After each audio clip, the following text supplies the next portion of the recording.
Bago tayo magsimula, huwag kalimutang mag-like at share. Kung nagustuhan ninyo, mag-comment sa ibaba. Maraming salamat, let's go, ituloy na natin ang kwento.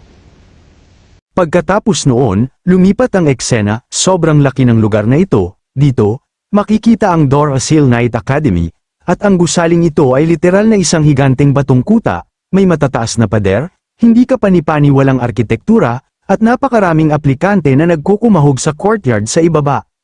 Si Aster ay parang naglalakad lang sa plaza, walang pakialam, mukhang sobrang chill kahit ang bigat ng pressure ng brutal na entrance exam na ito. Pero syempre, hindi magiging mapayapa ang araw nang walang random na tao na maghahanap ng gulo. May random na lalaking nagngangalang Vigor Smites, literal na itinuro si Aster at sumigaw. Tinawag siyang, yung mukhang mayabang.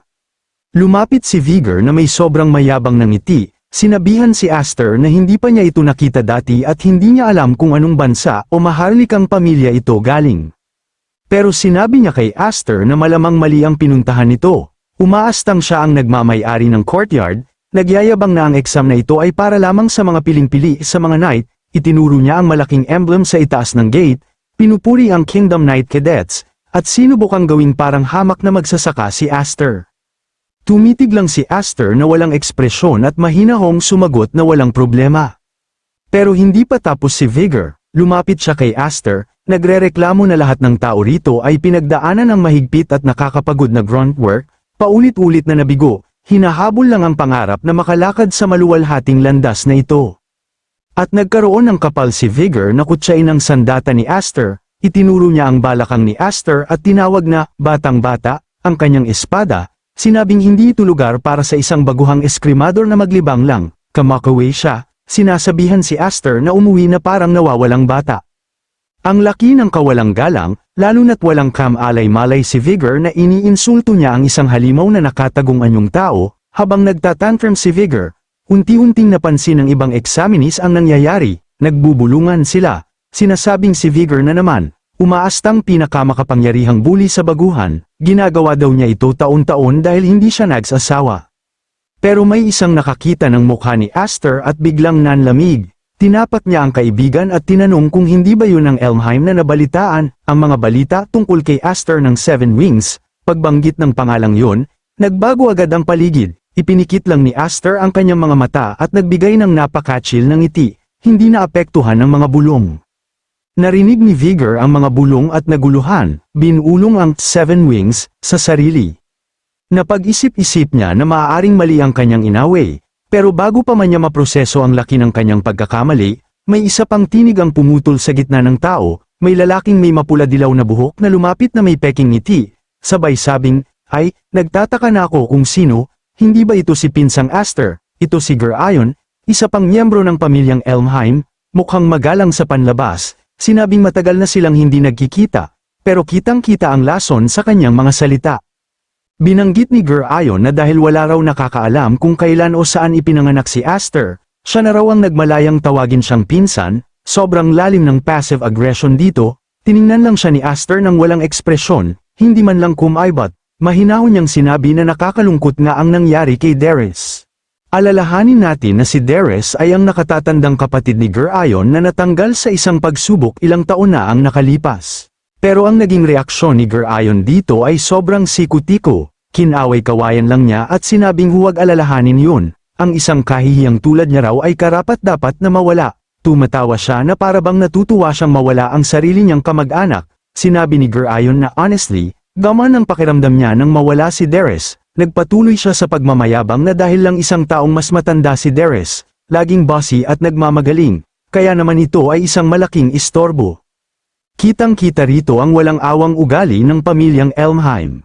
Wala talaga silang pakialam sa isa't isa, lumapit pa si Gerayon, ang peking ngiti niya ay naging masama, sinabi niya kay Aster na hindi niya alam kung may seventh wings siya o ano, pero huwag daw niyang maliitin ang mga tao sa pangunahing bahay, pinagmamalaki niya ang sarili, sinusubukang ipakita na siya ang mas mataas, at ibinigay niya ang kanyang huling babala, dahil dito, wala nang magpoprotekta sa kanya, sinasabi niya na wala na ang matanda, kaya wala nang kakayahan si Aster at madudurog siya.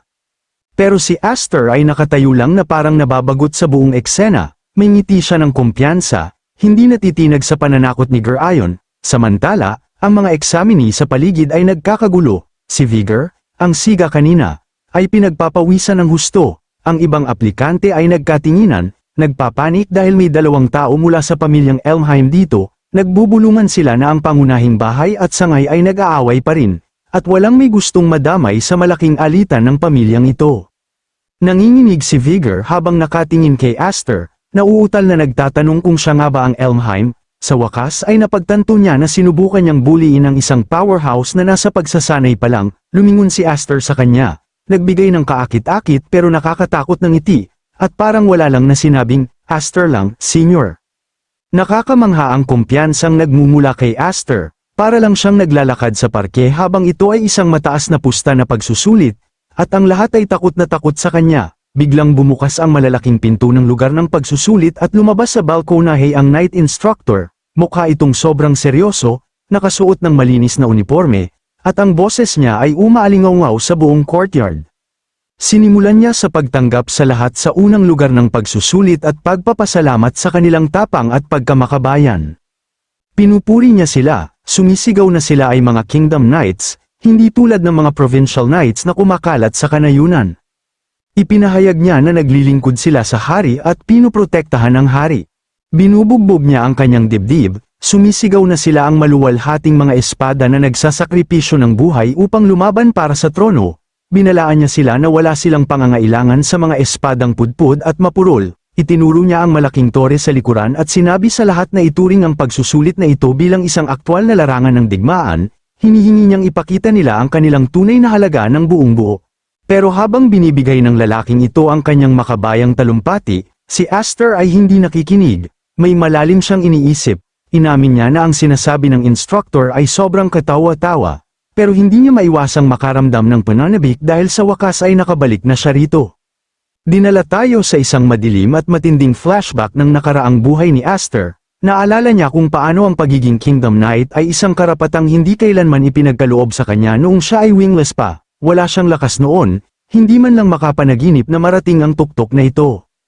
Nagbago ang flashback upang ipakita ang napakalakas na tao na namumuno sa tuktok ng mundong yun, si Kingdom Knight General Commander Roderick A. Elmheim. Nakita namin si Roderick na nakatayo, nababalot sa nakakatakot na pulang aura, mukhang isang Diyos ng digmaan. Tinitigan ni Aster ang imaheng ito ng lalaking kumakatawan sa rurok ng lakas, ang lalaking kanyang nakatakdang ibagsak. Kumikinang ang mga mata ni Aster ng matinding gininto ang liwanag habang nanunumpa siya sa sarili na hintayin siya roon, nasasabihin niyang aabutan niya ito sa lalong madaling panahon. Desidido siyang durugin ang kanyang ama, pero alam niyang kailangan niyang hakbang-hakbang. Bumalik tayo sa kasalukuyan, ipinapakita ang matinding focus sa mukha ni Aster. Sinabi niya sa sarili na para marating muna si Roderick, kailangan niyang makapasa sa selection exam na ito, at nang gawin niya ang panatang yun, itinaas ng instructor sa balkonahe ang kanyang kamay, at lumitaw ang malalaki at matutulis na mga sibat sa itaas ng bubong at ipinahayag niya sa lahat na magsisimula na ang unang pagsusulit.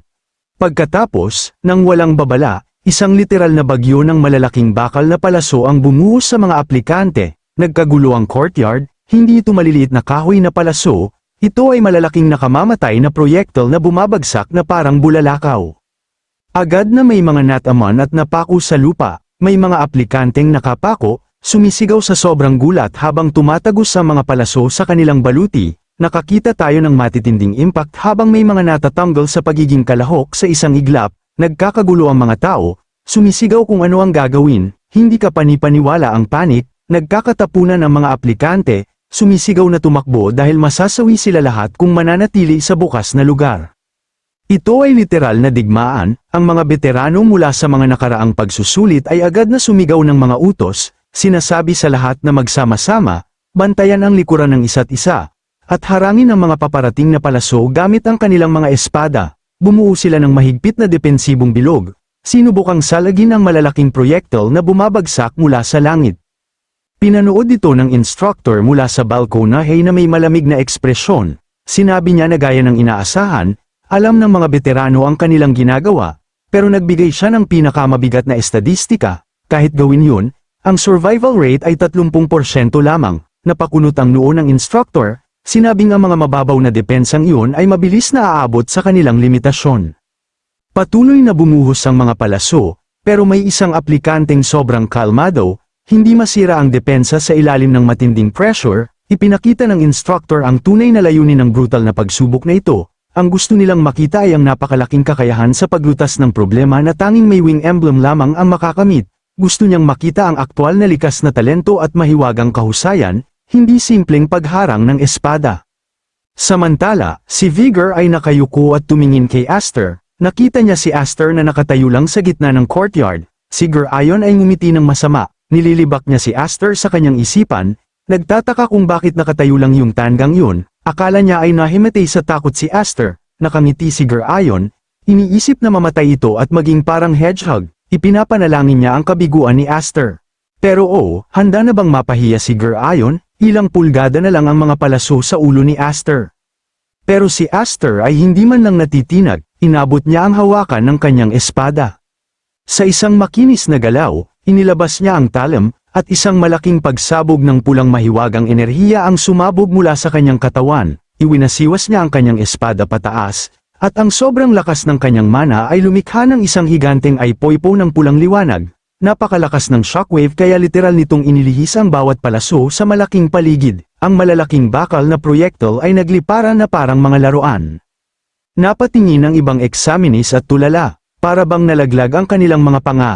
May sumigaw na, inalis niya lahat ng palaso. Ang laki ng lakas ni Aster ay lubhang nakakabigla sa buong lugar. Hindi siya umiwas, hindi siya nagtago sa likod ng grupo. Tumayo lang siya at lubos na winasak ang pag-atake gamit ang hilaw na lakas. May matindi, halos mabangis ng ngiti sa kanyang mukha habang tumitingin sa langit at hinamon ng pagsusulit mismo, sinabing, dalhin niyo lahat sa akin. Si Aster ay literal na iba ang pagkakagawa, at ipapakita niya sa buong akademya kung ano ang kaya ng Seven Wings.